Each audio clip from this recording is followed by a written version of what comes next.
bold statement has been made that our destination is not enlightenment, nirvana, or God realization. Our destination is a state of absence of illusion. But over these last days, the question has been posed, what is it that lies between our sensory awareness that nothing is what it seems, or nothing is what it appears to be, and the realization or knowing that anything that changes is not real, or anything that changes is illusory. In a time long ago, in a place far away, there was a small hamlet, a small village, nestled at the foot of a tall mountain. And all the inhabitants of that village were of the Jewish faith, but they had no synagogue, nor did they have a rabbi.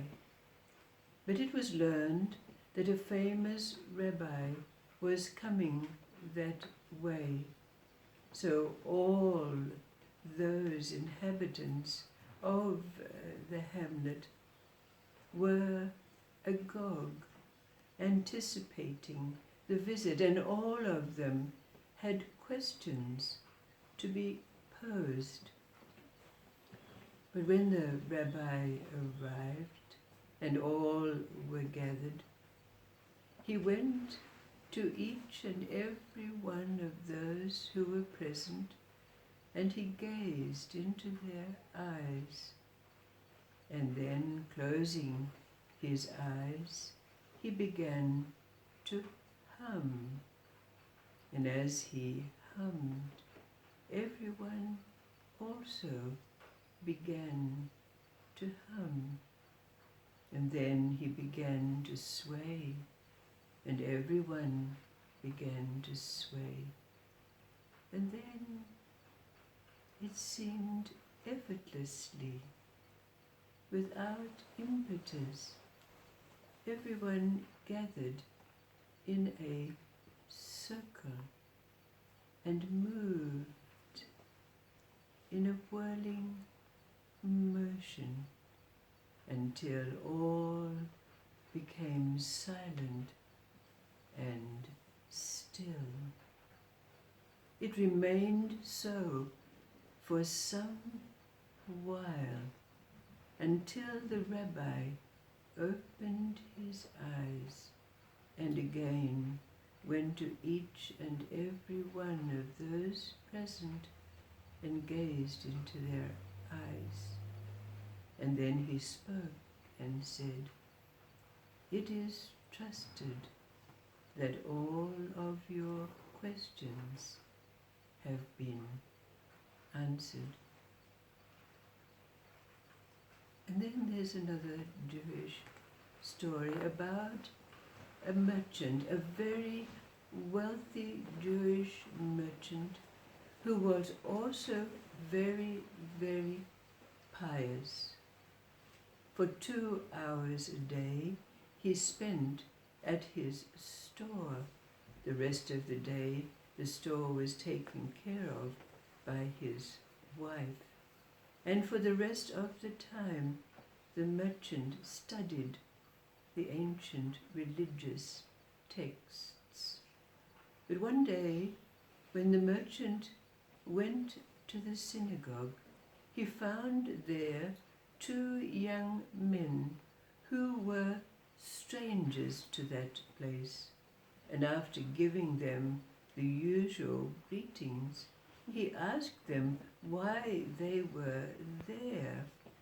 And they replied that they had come the long distance to this place to be in the presence of the great Megid, the founder of Hasidic Judaism, who lived in that place. Now the merchant thought to himself, I've had no truck with these Hasidic Jewish people, and I have known of the great Megid for some while, but I have never visited him. But it wouldn't harm for me to take some time off from the store to visit him sometime. And so he did. But when he came into the presence of the great rabbi, he was amazed at the aura around him, the peace that emanated from him. And so he became a regular visitor to that great man. And he became one of his followers. But it happened that his business began to wane until it was almost to the point of him being impoverished. And he suddenly realized that his business had deteriorated from the moment he had begun to visit the great Megid. And he wondered to himself, how could this be? I've become more devoted to this great and saintly man. So he went to the great Megid to ask him, why was this? And so the great rabbi said to the merchant, you have no doubt read in the ancient books that it is said, if you wish to be wise and saintly, you should go north. But if you want to become wealthy, you must go south. And since there is a great vastness in between, one has to make a choice between wealth and saintliness. However, said the great man, if one becomes spirit, one becomes nothing, one becomes empty. There is no longer a north and a south, nor a distance in between. So it is possible to have birth. The merchant took these words deeply into his heart and soul, and from that moment he gave up his piousness, his desire for attainment, for that heavenly reward. He became humble, and his business began to prosper once again.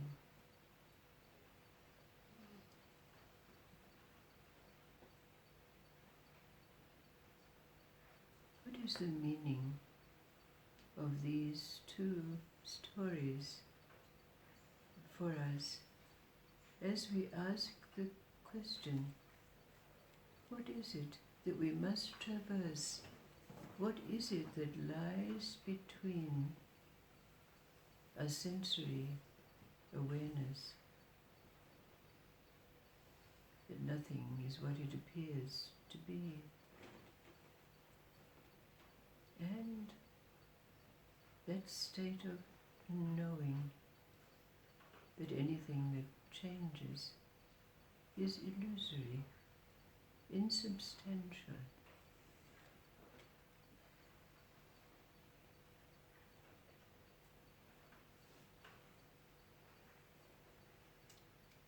What do these two stories tell us as we seek to answer this question.